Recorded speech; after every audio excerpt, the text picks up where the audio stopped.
So you've decided to sort of bootstrap the SOC 2 process and draft your controls on your own for the very first time.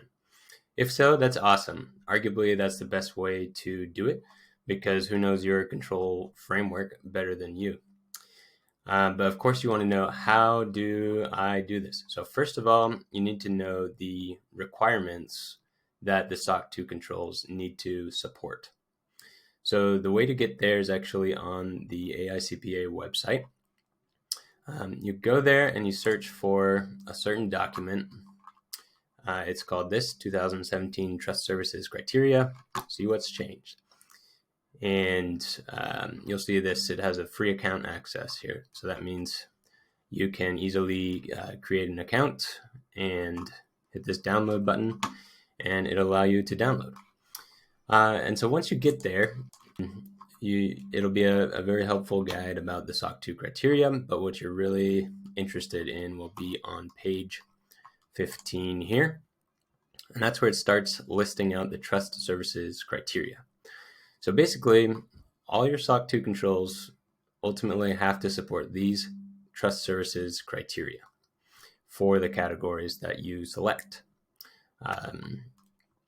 So yeah, let's just look at it one by one. So the first one, CC 1.1, I'll read it out. The entity demonstrates a commitment to integrity and ethical values.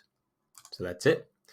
That's ultimately what your controls need to support for this criterion. However, different organizations can get there in different ways, right? So you often have different environments, different risks.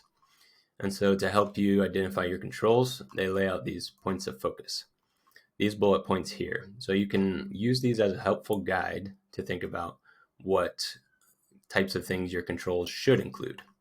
Now, each of these bullet points may or may not apply to you. You need to consider that for yourself, and your auditor ultimately has to sign off on that. But that is a really helpful guide.